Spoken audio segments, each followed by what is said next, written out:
Hello and welcome to learn with Hema's class. My dear students, आज हम करने वाले हैं 9th स्टैंडर्ड का मराठी सब्जेक्ट और उसका रैपिड रीडिंग सेक्शन काजीरंगा, जो कि स्थूल वाचन जिसे हम कहते हैं मराठी में। इसे लिखा है वसंत अवसरे ने।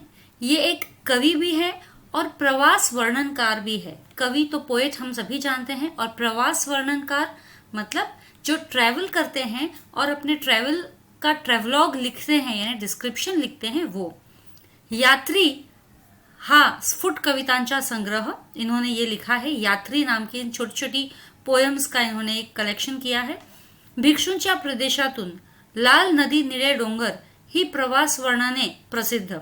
ये दो बुक्स है उनके, भिक्षूंच्या प्रदेशातून और लाल नदी निळे डोंगर। ये उनका ट्रेवलॉग्स लिखा हुआ है। ये बहुत ही फेमस ट्रेवलॉग्स है।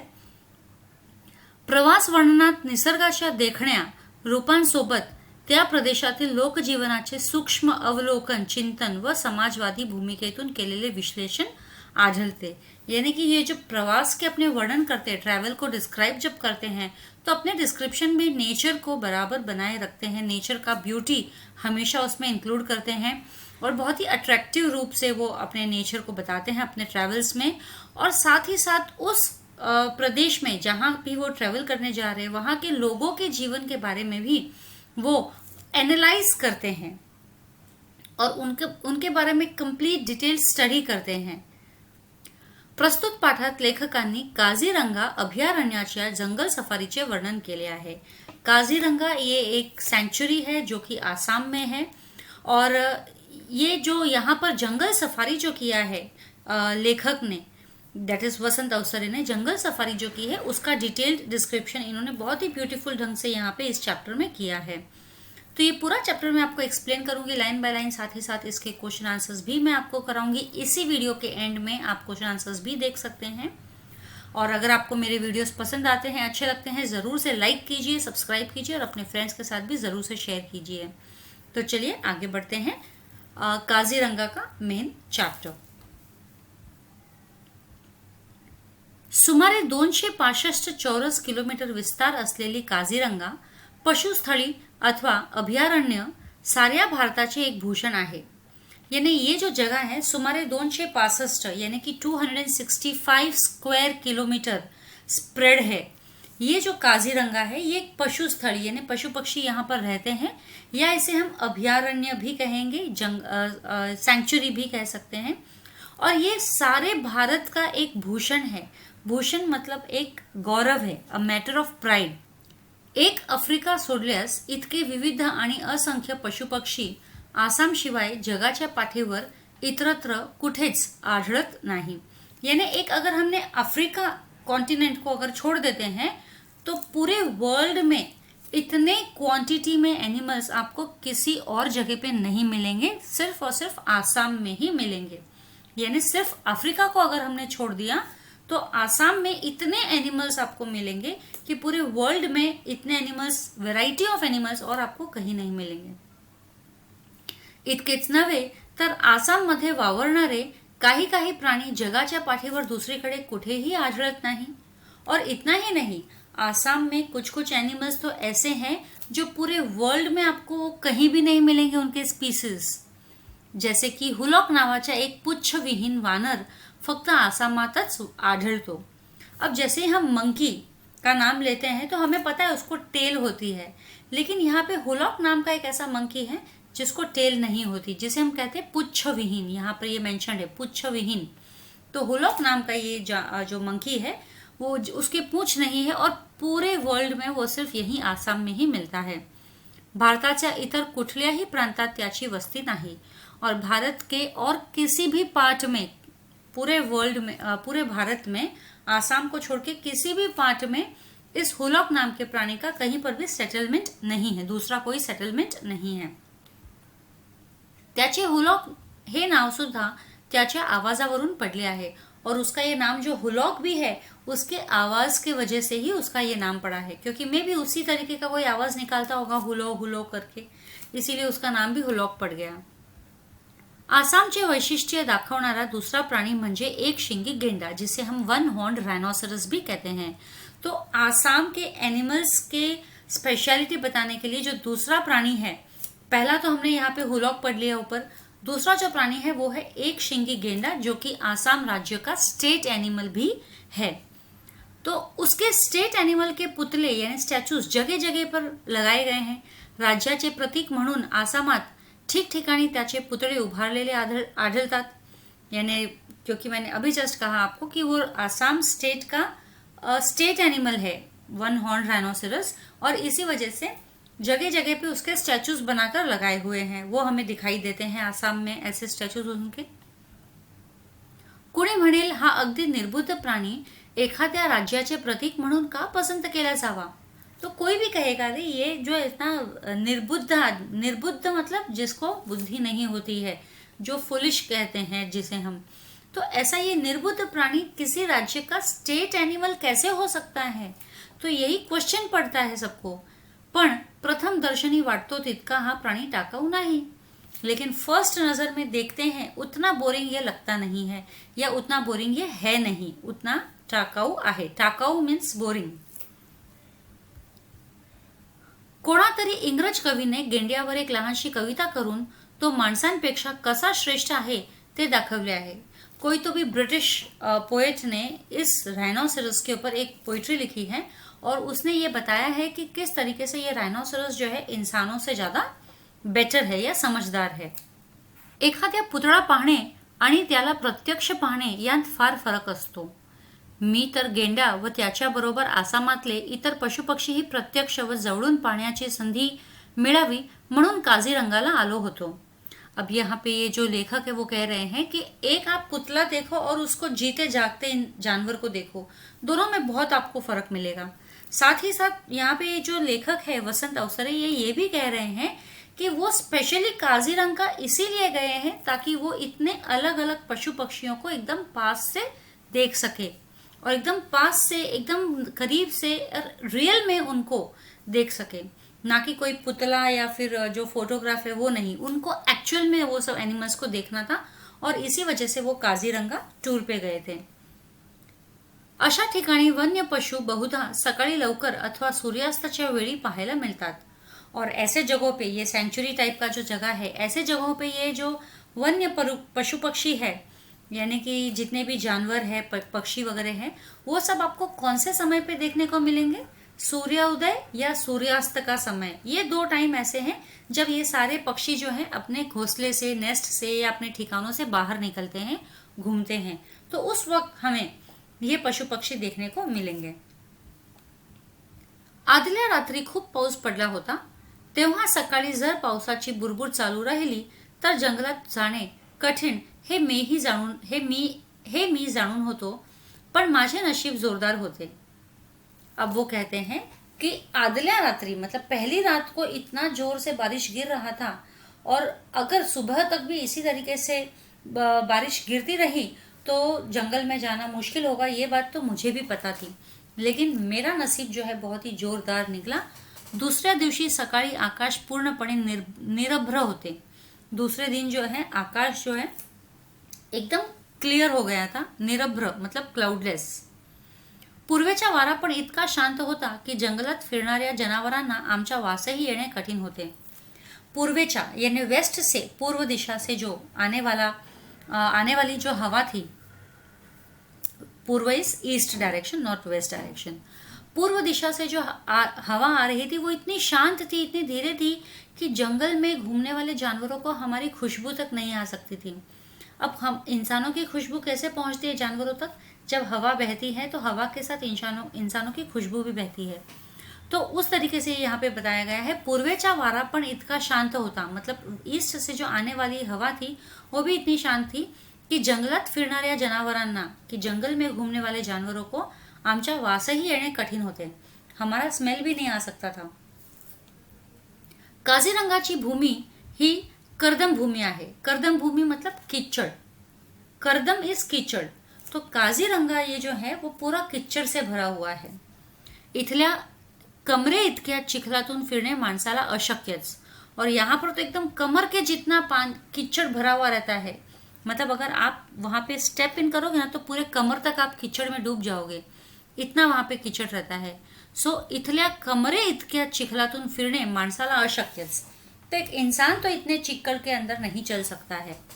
शिवाय इथे सर्वत्र इतके उंच गवत वाढलेले असते की त्यात हत्तीवर बसलेला माणूसही लपून जातो. और साथ ही साथ ये पूरे काजीरंगा में इतने ऊंचे ऊंचे ग्रास ग्रो रहते हैं, इतने ऊंचे रहते हैं वो, कि इतने ऊंचे ग्रास के अंदर तो हाथी के ऊपर भी जब हम बैठते हैं तब भी हम गायब होते हैं, मतलब तब भी हम दिखाई नहीं देते हैं, इतने ऊंचे ग्रास होते हैं. प्रवाशांना या जंगलात फिरवून आणण्यासाठी आसाम सरकारने 15-20 हत्ती खास शिकून तैयार ठेवलेले आहेत. अब प्रवाशाना यानी कि जो भी टूरिस्ट आते हैं इस जंगल में घूमने के लिए, तो उनको वो जंगल पूरा घुमाने के लिए यहाँ की सरकार ने, गवर्नमेंट ने खास करके 15 से 20 हाथी स्पेशली ट्रेन किए हैं. हे हत्ती वन्य पशुंना घाबरत नाहीत और ये जो एलिफेंट्स है ये किसी भी तरह के जंगली जानवरों से घबराते नहीं है. वह दाट गवतातूनही ते मार्ग काढू शकतात और इतने घने घास में से भी वो अपना रास्ता ढूंढ के निकाल ही लेते हैं. साधारणतः असा समज आहे की गेंडा हत्तीच्या अंगावरून चालून जातो और साधारणतः ऐसी समझ भी है कि हत्ती अगर गेंडा भी उसके ऊपर से चला जाएगा तो भी हाथी को पता नहीं चलेगा. पण शेजाऱ्याला निष्कारण त्रास देणे वन मनुष्याच्या रक्तातच नसते. लेकिन कोई भी अपने आस पड़ोस को जो शेजारी यानी कि नेबर्स, उनको बिना कोई कारण त्रास देना या तकलीफ देना, ये वन पशुओं के रक्त में नहीं है, यानी उनके खून में नहीं है. ये उनकी आदत बिल्कुल नहीं है कि बिना किसी वजह से किसी को तकलीफ देना. गेंडा देखील या नियमाला अपवाद नाही. और ये जो गेंडा है ये भी इस नियम के लिए कोई अलग नहीं है, इसके लिए भी यही नियम लागू होते हैं. क्वचित केव्हा तरी एकटा असलेला गेंडा समोर येणाऱ्या पशुवर धडक मारायला निघतो. क्वचित यानी कभी, वंस अपॉन अ टाइम हम बोल सकते हैं कि कभी अकेला गेंडा जो है अपने सामने आने वाले पशु के ऊपर धड़क मार के उसको गिरा देता है. ऐसा हमने कम ही सुना है. पण एकल कोंडेपणाचे पर्यवसान तिरसटपणात झाले. लेकिन कभी कभी होता है ऐसा कि एकलपना यानी कि अकेलापन, लोनलीनेस होने की वजह से थोड़ा डिस्गस्ट हो जाता है, गुस्सा आ जाता है इंसान को. तो वो तो फिर भी जानवर है गेंडा, तो उसको भी गुस्सा आना स्वाभाविक है. नाही तर नवर, अगर गुस्सा नहीं आया तो वो हम अजीब बात मानेंगे. जगातील प्रचंड काय प्राण्यांत भारतातील एक शिंगी गेंड्याचा 4था नंबर लागतो म्हणतात. मतलब ऐसा कहा जाता है कि इस वर्ल्ड में जितने ह्यूज एनिमल्स है उसमें इस गेंडे का, आसाम के इस गेंडे का 4th नंबर आता है. तो पहला किसका नाम है पूरे वर्ल्ड में? अफ्रीकी हत्ती, सबसे ऊंचा बड़ा अफ्रीकी हत्ती है. दूसरा भारतीय हत्ती है. व अफ्रीकेतला सफेद गेंडा, अफ्रीके का सफेद गेंडा, इन सबका समावेश है. और चौथा तो ये एक शिंगी गेंडा है ही. जंगलात फिरण्यासाठी मला एक हत्तीण मिळाली होती. अब लेखक अपने बारे में बता रहे हैं कि जंगल में घूमने के लिए मुझे एक हत्तीण यानी कि फीमेल एलिफेंट मिली थी. तिचे नाव वैजंती असे होते. उसका नाम वैजंती था. मोठी देखणी, बहुत ही अट्रैक्टिव थी वो. इंद्राच्या ऐरावताची मुलगी शोभेल अशी होती थी. जैसे इंद्र भगवान का जो हाथी है उसको नाम ऐरावत दिया गया है. बहुत ही सुंदर हाथी है वो. ऐसे लगता है जैसे वो किसी वो ऐरावत की ही बेटी हो, इतनी सुंदर थी वो. आणि चालत पण होती अशी ऐटीत, और चलती भी थी ऐसे ऐट में, ऐसे प्राइड में, कि गवतातून चालताना जणू रेशमी साडी सळसळते आहे असे वाटते. और इतने ऐट से चलती थी कि जब वो घास से भी चलती थी तो ऐसे लगता था मानो जैसे कोई सिल्क की साड़ी सलसल सल करके आवाज कर रही है. मतलब उनका मूवमेंट भी पता नहीं चलता था जरा सा भी. निघल्यापासून थोड्याच वेळात ती एक जराशा उघड्या ठिकाणी आली आणि माहुताने खून केल्याबरोबर उभी राहिली. अब जब ये लोग निकले थे, ऑथर ये लोग, लेखक जब घूमने के लिए निकले थे, तो निकलने के बाद में ये पहली बार कहीं पर रुकी, और वो भी तब जब माहुत ने उसे इशारा किया. माहुत वो होता है जो एलिफेंट को ट्रेन करता है और उनको चलाता है. समोरच आमच्या जवळ एक गेंडा अगदी निश्चल उभा होता. माहुत ने उस एलिफेंट को क्यों रुकाया? ओपन स्पेस था वो, और वहां पे रुका दिया. और उनके सामने ही जस्ट एक गेंडा जो है वो वहां पे आके खड़ा था, एकदम निश्चल, बिना आवाज किए. चिलखत घालून पहाऱ्यावर उभ्या असलेल्या एखाद्या विशालकाय योद्धासारखा. चिलखत मतलब जो प्रोटेक्टिव शील्ड होता है. जब सोल्जर्स लोग लड़ने जाते हैं तो वो लोग एक प्रोटेक्टिव शील्ड पहन के जाते हैं ना सामने की तरफ अपने बॉडी पे. तो वैसा वो मानो जैसे उसने भी एक शील्ड पहन रखा हो और पहाड़ियावर यानी कि वो एक बॉर्डर पर खड़ा था, एक किसी योद्धा के समान, जैसे कोई बहुत बड़ा एक योद्धा खड़ा है उस तरीके से वो खड़ा था वहां पे. जराशी मान हलवून त्याने आमच्याकडे पाहिले व मनात नक्की केले की आपली जागा सोडून पुढे मागे होण्याची जरूरी नाही. उसने जरा सा गर्दन हिलाकर हमारी तरफ देखा उस गेंडे ने, और फिर वो समझ गया, मन में समझ गया कि अब उसको ये जगह छोड़नी नहीं है, यहाँ वहां होना नहीं है. त्याचा फोटो घेण्याची माझी मनीषा जाणून माहुताने हत्तीणीला चुचकारत चुचकारत उभी केली. मी गेंड्याचे मनसोक्त फोटो घेतले. अब उसका फोटो लेने के लिए जो मेरी जो इच्छा थी वो माहुत को समझ में आ गई थी. इसीलिए माहुत ने हत्तीण को यानी वैजंती को चुचकारत चुचकारत मतलब कि आवाज देते हुए, उनका एक स्पेशल सिग्नल है किस तरह से हाथियों को बुलाते हैं बात करने के लिए, वो सिग्नल देते हुए उसको एक जगह पे खड़े रहने के लिए मना लिया. और उसी वक्त मैंने जो है उस गेंडे के मनसोक्त दिल खोल के मैंने बहुत सारे फोटोज उसके ले लिए. त्या माहुताकडून 2 गोष्टींची माहिती मिळाली. बाजारात गेंड्याच्या नाकावरील शिंगाची किंमत जवळजवळ 2000 रुपये इतकी असते, ही एक, व दुसरी अशी की शरीर थंड राखण्यासाठी चिखलाने अंग माखून घेणारा गेंडा हा सामाजिक आयोगाचा भोक्ता है. अब ये लेखक जो कह रहे हैं कि वो जो माहुत है यानी कि जो एलिफेंट ट्रेनर है, एलिफेंट चलाने वाला, उससे मुझे दो बातों का पता चला, 2 बातें पता चली. पहली ये कि बाजार में गेंडे का जो एक शिंग है ना, उसकी कीमत करीब करीब 2000 रुपये है. और दूसरी ये कि अपने शरीर को ठंडा रखने के लिए, धूप से बचाने के लिए पूरा चिक्कड़ जो है वो अपने अंग पे लगा के रखता है गेंडा. और साथ ही साथ वो सामाजिक आरोग्य यानी कि हेल्थ का भी एक भोक्ता है, वो हेल्थ का भी बड़ा ही ध्यान रखता है. संबंध मोठ्या जंगलात फक्त एकाच ठिकाणी जाऊन तो आपली विष्ठा टाकतो, यानी कि अगर उसे पॉटी करना है तो पूरे जंगल में सिर्फ एक ही जगह जाता है, वहां पर वो जाके अपना एक्सक्रीटा निकालता है. कित्येक मैल दूर असला तरी त्याच एका जागावर तो नेहमी परतून येतो. चाहे कितनी भी दूर हो वो उस जगह से, तो भी अगर उसे कभी भी फील हुआ कि उसे पॉटी करनी है तो वो उसी जगह पे आएगा, चाहे कितना भी दूर हो वो उसी जगह पे आएगा और वहीं पर अपनी विष्ठा डालेगा. घाण वाटेल तेथे टाकू नये, मतलब ऐसे ही नहीं कि कहीं पर भी कर दिया कि अच्छा ना लगे, घाण लगे. शेजाऱ्या पाजाऱ्यांना त्रास होईल असे वागू नये, और हमारे आस पड़ोस वालों को त्रास हो, परेशानी हो, ऐसा उससे करना नहीं था.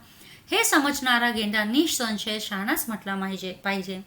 तो ये समझने वाला गेंडा तो साधारणतः बिल्कुल शहाना ही माना जाएगा, है ना. अब स्टार्टिंग में ही लेखक ने लिखा था वहां पे कि वो एक निर्बुद्ध प्राणी जैसा दिखता है, तो वो कैसे एक स्ट्रेट एनिमल हो सकता है. तो अब आपको समझ में आया कि कैसे एक स्ट्रेट एनिमल हो सकता है. वो इतना समझदार है कि वो उसको अगर अपना एक्सक्रिएटा निकालना है, फेसेस निकालना है, तो वो एक पर्टिकुलर जगह पे ही करता है, कहीं पर भी घूमते फिरते नहीं करता है. इससे दूसरे एनिमल्स को प्रॉब्लम हो सकती है. माहुताने खून केली व गरकन वळसा घेऊन वैजंती दूसरीकडे निघाली. अब जैसे ही माहुत ने खून किया, खून यानी इशारा, दिस खून मीन्स इशारा. माहुत यानी ये जो एलिफेंट जो चलाने वाला होता है ना, उसको सारा जो एलिफेंट को सब कुछ वो डायरेक्शंस देता है. तो माहुताने खून केली व गरकन वळसा घेऊन वैजंती दूसरीकडे निघाली. जैसे ही इशारा किया वो टर्न लेकर वैजंती जो है दूसरी तरफ निकल गई. त्याच वेळी एक पांढरा शुभ्र गाय बगळा डोक्यावरून पंख हालवत उडाला. अभी उसी वक्त एक पांढरा एक सफेद झक, गाय बगड़ा. बगड़ा is an bird called as crane, CRANE. Crane नाम का एनिमल बर्ड आपको पता होगा, बहुत ही व्हाइट कलर का होता है. और उसे गाय बगड़ा इसलिए कहा जाता है कि जहां पर भी भैंसें आपको दिखेगी वहां पर उन एरिया में ये आपको मिलेगा. क्यों? क्योंकि जब भैंसें चलती है पानी में, कीचड़ में, तो जितने भी मच्छर कीटाणु छोटे छोटे होते हैं, बीटल्स वगैरह, वो सब उड़ जाते हैं हवा में. भैंसों के चलने की वजह से, पानी हिलने की वजह से वो उड़ जाते हैं हवा में. और ये बगड़ा जो है, क्रेन जो है, उन्हीं इंसेक्ट्स को खा लेता है. तो इसीलिए ये बगड़ा उसी जगह पे मिलेगा जहां पर आपको बफेलोस का हर्ड रहेगा. तो देखो उसी वक्त वो कहता है लेखक की जो जब वैजंती दूसरी तरफ मुड़ी तो एक पांढरा शुभ्र गाय बगड़ा हमारे सर के ऊपर से उड़ते हुए आया. मी लगेच मनात नक्की केले की जवळजवळ कुठेतरी रान म्हशींचा कळप असला पाहिजे. तो मेरे दिमाग में आ गया कि ये गाय बगड़ा इधर दिखा है, तो इसका मतलब नक्की यहाँ पे पास में किधर तो भी रान मशी यानी जंगली भैंस, इनका एक हॉर्ड तो यहाँ पे मुझे मिलेगा ही मिलेगा. कळप मीन्स हॉर्ड. माझा तर्क खरा ठरला और मेरा जो रिझनिंग था वो बिल्कुल सही निकला. गिरकी घेऊन बगळा जिथे उतरला त्या दिशेने माहुताने वैजंतीला हाकारले. मतलब वो जो राउंड राउंड लेकर बगड़ा जहां पर उतरा उसी डायरेक्शन में माहूत ने वैजंती को आगे बढ़ाया आणि 5-15 म्हशींचा एक कळप शांतपणे चरताना आमच्या दृष्टीस पडला. या 5 या 15 बफेलोस का एक हर्ड जो है हमारे नजर में आया जैसे हम उस रास्ते पर आगे गए जहां पर वो गाय बगड़ा उतरा. मैंने आपको अभी ऊपर एक्सप्लेन करने के टाइम पे ही बताई थी. म्हशी गवतातून चालतात त्यावेळी गवतातले अनेक लहान कीटक घाबरून हवेत उड़तात, है ना. कि जब म्हशी इन घास में से चलती है तो उस वक्त घास के ऊपर बहुत सारे छोटे छोटे कीड़े होते हैं, वो घबराकर हवा में उड़ जाते हैं. त्यांना खाण्यासाठी बगळे नेहमीच म्हशींच्या जवळ अथवा त्यांच्या पाठीवरही येऊन बसतात. और उन इंसेक्ट्स को खाने के लिए, उन कीड़ों को खाने के लिए ही ये जो बगड़े हैं, ये जहाँ पर भैंस रहते हैं, उनके म्हशी रहते हैं, वहां पर उनके आसपास ही रहते हैं, या फिर कभी कभी तो वो बगड़े उनके ऊपर भी बैठ जाते हैं. विशाल शिंगाच्या 10-15 म्हशींच्या मधून वावरणारे बगळे पाहून मनात आले की निसर्गाची ही काळ्यावरची पांढरी लिपी केव्हा तरी कागदावर चित्रित केली पाहिजे. तो उन 10 से 15 जो भैंसों का, म्हशियों का जो हर्ड था, उनके बीच में इस बगड़े को उड़ते हुए देखकर मेरे मन में ऐसा विचार आया, मेरे मन में यानी लेखक के मन में ऐसा विचार आया कि ये जो काली भैंसें हैं उनके ऊपर ये सफेद सफेद बगड़ा, तो ये जो है भैंस के ऊपर बगड़ा, ये एक चित्रकार को एक चित्र काढणे जैसा सीन है. कोई तो कभी तो निकालेगा ये ऐसा फोटो. आसामी जंगलातल्या या रान म्हशींची शिंगे दिसायला मोठी सुंदर आणि विशाल अर्धचंद्राकृती असतात. तो ये जो आसामी जंगल की ये जो रान म्हशी है, रान मतलब जंगल, म्हशी मतलब बफेलोस, तो रान म्हशी है, जंगल में रहने वाली म्हशी है. इनकी जो सींगे होती है, हॉर्न्स, ये बहुत ही सुंदर होती है दिखने के लिए और विशाल बड़ी होती हैं और एक ऐसा लगता है जैसे मानो हाफ चंद्रमा हो रहा है, ऐसा शेप उनका हो जाता है. हत्तीपेक्षा उंच असलेल्या एलिफंट ग्रास, हत्ती गवत मधून चिखल तुडवत माहुताने वैजंतीला पुढे काढली. अब हत्ती से भी बड़ा, मतलब एलिफेंट से भी बड़ा वो ग्रास है जिसे हम एलिफेंट ग्रास कहते हैं, हत्ती गवत. तो उसके बीच में से माहुत ने वैजंती को आगे निकाला कीचड़ में से, यानी आगे चलने के लिए कहा. थोडे अंतर चालून गेल्यावर मध्येच थांबून तिने सोंड वर केली आणि तुतारीसारखी दीर्घ किंकाळी फोडली.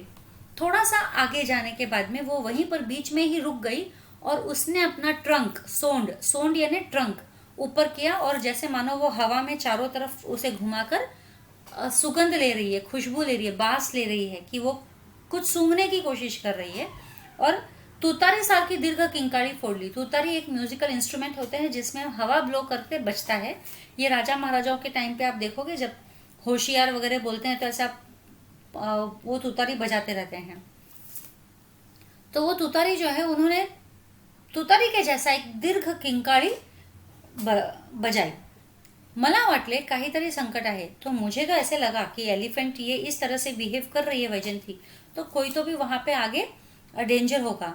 माहुताने इकडे तिकडे नजर फिरवली आणि हत्तीणीला पुढे चालण्याची सूचना दिली. माहुत ने यहाँ वहां नजर घुमाया और हत्तीण को आगे चलने की सूचना दे दी, यानी कि इशारा कर दिया कि आगे चलो. सावधपणे पावले टाकत गवतातून चालत ती एका डबक्यापाशी आली. तो अभी हत्तीण जो है, ये वैजंती जो है, सावधपणे एकदम संभल के अपना पैर रख रही थी आगे और घास में से चलते चलते वो एक डबके के पास में आई. डबका मतलब एक छोटा सा पुल, तालाब, पॉन्ड.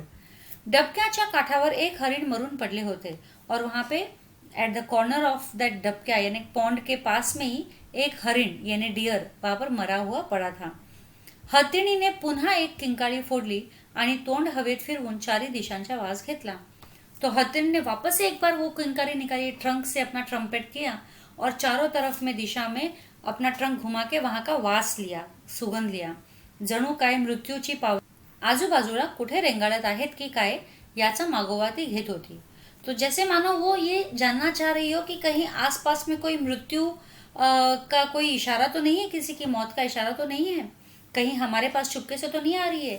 इस तरीके से वो ये अपना ट्रंक फैलाकर जो है खुशबू लेने की कोशिश कर रही थी। माहुताने वैजंतीला जरा खाली वाकायलाच लावले. तो माहूत ने क्या किया, वैजंती को थोड़ा नीचे झुकने के लिए कहा आणि आपल्या सोबत्याला खाली उडी मारायला सांगितले. और जो उसके साथ में जो एक और आदमी था उसको बोला कि नीचे उतरे. त्या सोबत्याने खाली उतरून हरणाच्या प्रेताचे नीट निरीक्षण केले. तो वो जो उसके साथ में जो था, माहूत के साथ में, वो नीचे उतरकर उसने जो हरिण का बॉडी था, डियर का बॉडी, उसको प्रॉपरली ऑब्झर्व किया. कुठल्या तरी प्राण्याने छातीत शिंग खुपसून त्याची हत्या केली होती. किसी जानवर ने उसके छाती में सींग घुसा दी अपनी और उस वजह से उसकी हत्या हुई है. कितनी नाजुक सुंदर जीव. अब ये लेखक बोल रहे हैं कि कितना नाजुक है ये, यानी हिरण ये कितना नाजुक है, कितना सुंदर है ये जीव. जीव मतलब लिव्हिंग बीइंग. पण जनावराच्या एका आंधळ्या वेड्या लहरी बरोबर चक्काचूर झाला त्याचा. लेकिन किसी एक जानवर के एक अंधेपन के वजह से या एक पागलपन के लहर के वजह से इस बेचारे से जानवर का चक्काचूर हो गया, यानी कि वो मौत के घाट उतर गया. माझे मन क्षण भर बधिर झाले. मेरा मन एक सेकंड के लिए तो एकदम स्टॉप हो गया, जैसे मानो कुछ विचार ही नहीं आ रहा है मेरे मुंह में. ब्लैंक हो गया था वो, माइंड उसका ब्लैंक हो गया था. काझीरंगाच्या विस्तीर्ण वन प्रदेश तुडवत आणि भिजलेल्या वाऱ्यांवर मंद मंद गतीने तरंगत गिरक्या घेणाऱ्या जमिनीच्या व गवताचा वास हुंगत वैजंती प्रवासी बंगल्याच्या दिशेने चालू लागली. अब काजीरंगा जो इतना बड़ा विस्तीर्ण यानी कि इतना वास्ट वन प्रदेश है, इस वन प्रदेश को तुड़वत यानी उसको कीचड़ को काटते काटते, और साथ में ही पिछली रात क्योंकि यहाँ बारिश हुई थी तो इसकी वजह से हवा में काफी नमी है, पानी आपको पानी का प्रोपोर्शन मिलेगा, नमी है. तो हवा जो घूम रही है उस हवा में अपने ट्रंक घुमा के चारों तरफ, और जमीन में जो सर्कल्स होते हैं चलने के वजह से, वो सब सूंघते हुए वैजंती जो है प्रवासी बंगले के तरफ दिशे में मुड़ गई, वहां जाने लगी. का कोण जाने पण वाटेत पुन्हा ती थबकली. मतलब रास्ते में थी वो, लेकिन पता नहीं क्यों अचानक से रास्ते में वो रुक गई. आणि त्याच वेळी समोरून हरणांचा एक कळप उड्या मारत पळत पळत निघून गेला. और उसी वक्त ये डियर्स का एक हर्ड एकदम छलांग लगाते हुए वहां से भागा. त्या हरणांकडे पाहून एक विलक्षण समाधानाने माझे मन भरून आले. उन हिरणों को देखकर मेरे मन में एकदम समाधान हो गया. पता नहीं क्यों अजीब सा एकदम समाधान था, मेरा मन भर के आ गया. त्याचा तो कळप सारंगाचा आहे असा मनाला वाटू लागले. और ये जो हर्ड था वो सारंग हिरण में एक प्रकार है सारंग. इसमें क्या होता है, इनके सिर पे एक निशान जैसा होता है जिससे हमेशा ना खुशबू निकलती रहती है. और ये हिरण जो है इसी खुशबू की तलाश में यहाँ वहां भटकते रहते हैं. उनको पता नहीं है खुशबू उनके खुद के बॉडी से ही आ रही है, लेकिन ये यहाँ वहां भटकते रहते हैं. तो ये लेखक को समझ में आ गया कि ये कळप जो है सारंग का ही है, सारंगाचा आहे असे मनाला वाटू लागले. किंचित काळसर मतलब एकदम काले, अंगावर अस्पष्ट पांढुरके ठिपके असलेल्या हरणांना संस्कृत भाषेत सारंग म्हणतात. तो ये बोल रहे हैं कि शायद जो काले काले अंग पे एकदम वाइट डॉट्स जो है, हिरण का बॉडी का डिस्क्रिप्शन बता रहे हैं ना, एकदम ब्लैक बॉडी होता है उनका, उस पर वाइट डॉट्स होते हैं. तो ऐसी चीजों को हम संस्कृत भाषा में सारंग कहते हैं. तो मे भी इसी वजह से इनको सारंग हिरण जो है सारंग वाले हिरण है ये. या हरणाचा कळप वेगाने जातो त्यावेळी एखादा काळा पांढरा ढग वाऱ्यावर तरंगतो आहे असे वाटते. और जैसे ही ये हरणों का कळप यानी हर्ड ऑफ डियर्स एकदम फास्ट जाता है, उससे ही लगता है जैसे कोई एक सफेद और काला क्लाउड जो है ऐसा तैरता हुआ आसमान से चल रहा हो, ऐसे लगते हैं इन हिरणों को देखकर. ढगाला ही संस्कृत भाषेत सारंग हे नाव आहे, और क्लाउड्स को भी संस्कृत भाषा में सारंग नाम से ही हम जानते हैं. वैशाखातल्या पांढुरक्या ढगासारखे क्षणाक्षणाला वेगळे रूप घेणारे मन स्थिती घोटाळत असताना वैजंती काझीरंगाच्या कडेला येऊन उभी राहिली. तो ये जो वैशाख का महीना था, यहाँ पे महीना बताया गया है वैशाख का महीना, एक मंथ इन हिंदू कैलेंडर. तो इस वैशाख के महीने में जो क्लाउड्स होते हैं, यानी कि इसमें ऑलमोस्ट बारिश का सीजन भी होता है, तो व्हाइट एंड ब्लैक क्लाउड्स आपको ऑलमोस्ट स्काई में दिखेंगे. तो बिल्कुल वैसे ही पांढुरक्या ढगासारखे क्षणाक्षणाला वेगळे रूप घेणारे. अभी क्लाउड्स भी अलग अलग रूप ले लेते हैं ना, हवा चलती है तो क्लाउड्स के भी रूप बदलते रहते हैं.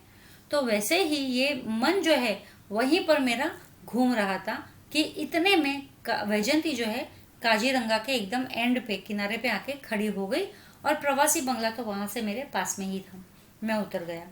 तो इसी के साथ हमारा चैप्टर एक्सप्लेनेशन खत्म होता है। अब मैं चलती हूँ इसके क्वेश्चन आंसर्स की तरफ। कृती ये स्वमत है या और अभिव्यक्ती है। काझीरंगा अभयारण्याची वैशिष्ट्ये पुढील मुद्द्यांना अनुसरून लिहा। भौगोलिक वैशिष्ट्य और प्राणी जीवन। तो सबसे पहले अब हम भौगोलिक वैशिष्ट्य करेंगे। भौगोलिक वैशिष्ट्य में काझीरंगा अभयारण्य हे आसाम राज्यात आहे। त्याचा विस्तार सुमारे 265 चौरस किलोमीटर इतका आहे। हे भारताचे भूषण आहे।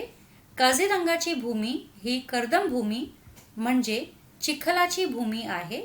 या अभयारण्यात कमरे एवढा चिखल असतो, तसेच सगळीकडे उंच गवत इतके वाढलेले असते की हत्तीवर बसलेला माणूस लपला जातो। प्राणी जीवन। काझीरंगा अभयारण्यात विविध आणि असंख्य पशुपक्षी आहेत।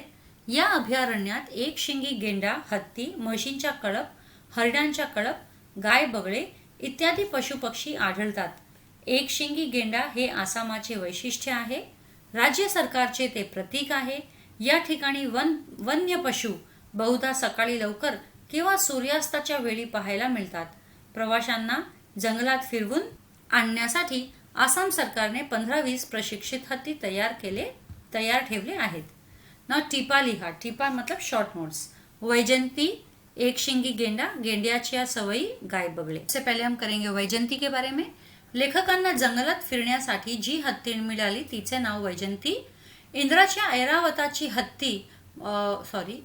ऐरावताची मुलगी शोभेल इतकी ती सुंदर होती। ती गवतातून ऐटीत जेव्हा चालते तेव्हा एखादी रेशमी साडी सळसळल्यासारखी वाटते। वैजयंती हत्तीण प्रशिक्षित होती। जंगलातील कोणत्याही पशुला ती घाबरत नाही। माहुताने खून करताच ती निश्चल उभी राहते। एकदा ती एलिफंट ग्रास मधून चिखल तुडवीत चाललेली असताना मध्येच थांबली। तिने सोंड वर केली व तुतारीसारखी किंकाळी मारली।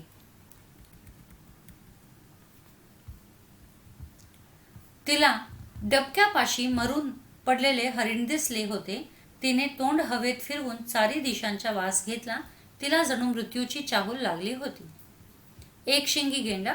एक शिंगी गेंडा हे आसामचे खास वैशिष्ट्य आहे। राज्य सरकारचे ते प्रतीक असल्यामुळे आसामात ठिकठिकाणी त्याचे पुतळे उभारण्यात आले आहेत। एका इंग्रजी कवीने तो माणसापेक्षा श्रेष्ठ आहे अशा आशयाची छोटी कविता लिहिली आहे। प्रचंड शरीर असलेल्या प्राण्यात एक शिंगी गेंड्याच्या जगात चौथा क्रमांक लागतो। बाजारात गेंड्याच्या नाकावरील शिंगाची किंमत सुमारे 2000 रुपये आहे। शरीर थंड राखण्यासाठी एक शिंगी गेंडा चिखलाने अंग माखून घेतो। आपली विष्ठा तो एकाच जागेवर टाकतो। वाटेल तिथे घाण न करणारा एक शिंगी गेंडा सामाजिक आरोग्याचा भोक्ता आहे। गेंड्याच्या सवयी। गेंडा हत्तीच्या अंगावर चालून जातो असा समज आहे, पण गेंडा वन्य पशूंना निष्कारण त्रास देत नाही।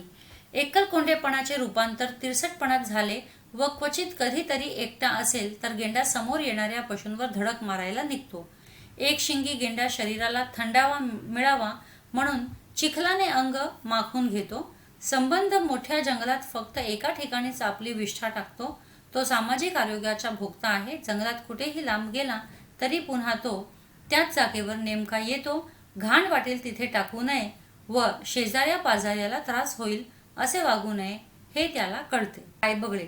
गाय बगळ्यांचा रंग पांढरा शुभ्र असतो। गाय बगळे रान म्हशींच्या कळपाशी आढळतात। ते पंख हलवत उडतात व गिरकी घेऊन खाली गवतावर उतरतात किंवा म्हशींच्या पाठीवर बसतात। म्हशी गवतातून चालताना त्यावेळी गवतातले लहान मोठे कीटक हवेत उडतात। गाय बगळे हे कीटक खातात। विशाल शिंगाच्या म्हशीमधून वावरणारे बगळे पाहिले की वाटते निसर्गाची काळ्यावरची ही पांढरी लिपी आहे। अब नेक्स्ट क्वेश्चन। प्राण्यांचे गंध ज्ञान या संकल्पनेबाबत तुमचे मत लिहा। प्राण्यांची घ्राणेंद्रिय खूप तीव्र असते। वातावरणातील बदल त्यांना वासामुळे कळतात। प्राण्यांचे गंध ज्ञान चांगले असल्यामुळे ऋतूंमधील बदल त्यांना माणसांपेक्षा लवकर कळतात। पाळीव प्राण्यांना विशिष्ट हालचाली चटकन कळतात। एखाद्या अनोळखी माणसाच्या किंवा कीटकाचा वास पाळीव प्राण्यांना चटकन कळतो. गायगुरांना मातीतले गंध कळतात. वाघ, सिंह इत्यादी जंगली प्राणी वासांवरून शिकार शोधतात. वैजंती हत्तीणीलाही डबक्याच्या काठावर मरून पडलेल्या हरिणीचे ज्ञान विशिष्ट वासामुळेच झाले. अशा प्रकारे प्राण्यांचे गंध ज्ञान ही त्यांना मिळालेली देणगी आहे. काझीरंगा ही कर्दमभूमी आहे हे विधान सोदाहरण स्पष्ट करा. पशुपक्ष्यांना प्रत्यक्ष पहावे म्हणून लेखक काझीरंगा या आसाममधील अभयारण्यात आले होते. आदल्या रात्री खूप पाऊस पडला होता. पावसाच्या बुरबुरीमुळे जंगलात दलदल निर्माण झाली होती. दुसऱ्या दिवशी सकाळी आकाश निरभ्र झाले होते. शांत वाऱ्यामध्ये लेखक बाहेर पडले तेव्हा ते म्हणतात की काझीरंगा ही कर्दमाची म्हणजे चिखलाची भूमी आहे. इथे कमरे एवढा चिखल असतो व त्यात फिरणे माणसाला शक्य नसते. सगळीकडे इतके उंच गवत वाढलेले असते की त्यात हत्तीवर बसलेला माणूसही दिसत येत.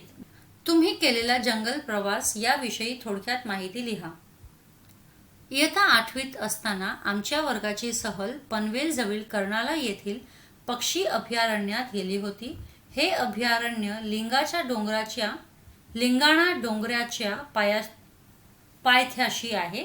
आजूबाजूला असलेल्या दाट जंगलात पक्ष्यांचे मोठमोठे पिंजरे पाहायला मिळतात. सरत्या पावसाळी दिवसात तो जंगल प्रवास करताना मी भारीच मौज लुटली. आल्हाददायक गार वातावरण, थंड हवेच्या शांत झुळका यांमध्येच विविध पक्ष्यांचे सुमधुर आवाज व खळखळणाऱ्या झऱ्यांच्या गोड नाद मनाला सुखावून गेला. जंगल प्रवासाची खरी मौज आम्ही अनुभवली ती जेव्हा आम्ही लिंगाणा डोंगर चढून लिंगाण्याचे कड्यापाशी पोहोचलो तेव्हा. पायथ्यापासून लिंगाण्यापर्यंतच्या सुमारे 5 किलोमीटर अरुंद पायवाटेचा रस्ता पायी तुडवताना भवतालच्या गर्द दाट झाडीचे आच्छादन होते. जणू आम्ही झाडांच्या डोलीतूनच प्रवास करीत होतो. लिंगाणा डोंगर चढताना दमछाक होत होती, पण लिंगाण्याच्या कड्यापाशी पोहोचलो तेव्हा किती आनंद झाला त्याचे वर्णन मला करता येणार नाही. शब्दसमूह आणि सामासिक शब्द. ज्ञानरूपी अमृत, ज्ञानामृत. 5 आरत्यांचा समूह पंचारती. प्रत्येक घरी, घरोघरी. लंब आहे उदर ज्याचे असा तो लंबोदर. गुरु आणि शिष्य, गुरु शिष्य. तो इसी के साथ ही मेरा ये चैप्टर एक्सप्लेनेशन भी खत्म हो गया विद आंसर्स. तो आज मैं यही खत्म करूंगी. जल्द ही मिलूंगी अगले वीडियो में अगले लेसन के साथ में. तब तक के लिए stay safe, stay secure. Thank you.